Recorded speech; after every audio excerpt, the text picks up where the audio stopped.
The Young Lords, from gang members to activists.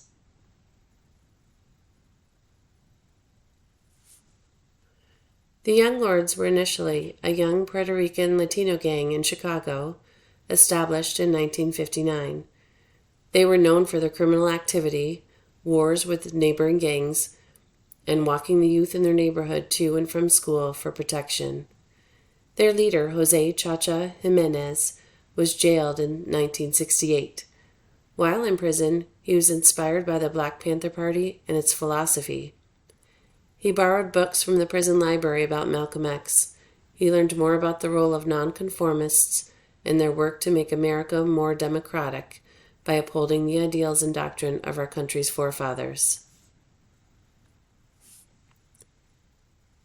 Before long, there were almost 30 branches of Young Lords in cities across the United States. One contribution the Young Lords started was a free breakfast program for children. The infant mortality rate was extremely high in the Puerto Rican neighborhood due to undiagnosed tuberculosis. The Lords demanded free medical clinics, including tuberculosis testing. They also fought sexual discrimination. Abajo con el machismo. Gender equality became another contribution. The female members of the Young Lords eventually asked for free childcare so they could contribute to the cause.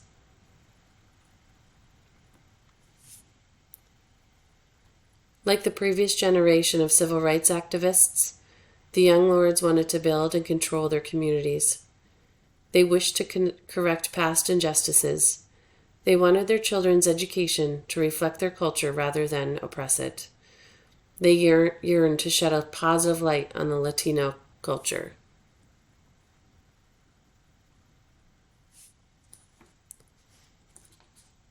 There were many challenges of white supremacy that the Young Lords faced.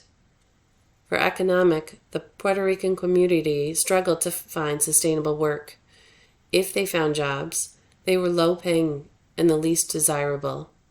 Employers would even pay them less than they should because they knew they had no other options. There was not much chance for advancement.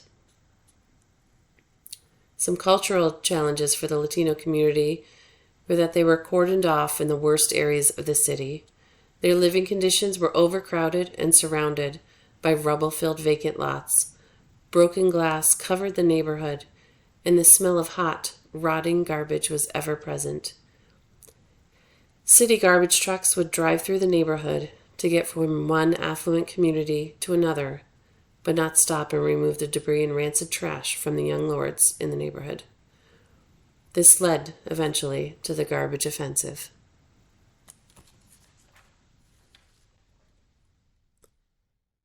Some political challenges that they faced. The New York Young Lords tried to talk to the city officials about the rubbish and the lack of attention from the sanitation department. They even requested more trash cans and brooms so they could clean it up themselves. Still, the city ignored their needs. The Young Lords tried a different tactic. They blocked intersections with all the garbage the city refused to pick up, including some abandoned vehicles. The garbage trucks could not pass. To make sure their message was heard, they set the trash ablaze. Finally, their voices were heard. Initially, the Young Lords had a difficult time gaining support from their own community. They had to gain trust and prove that they were leaving the gang life and focused on making a positive difference for the Latin community. The government labeled them as communists for being nonconformists. Once seen as villains, though, they became known for their positive actions, such as cleaning up the streets, the free breakfast program, and tuberculosis testing. Sometimes a great tragedy is needed to make a point. In 1970, Carmen Rodriguez, age 31, was scheduled for an abortion. The doctor and staff failed to read her chart and see that she suffered from rheumatic heart disease. They performed a saline abortion, which should not be given to someone with her diagnosis.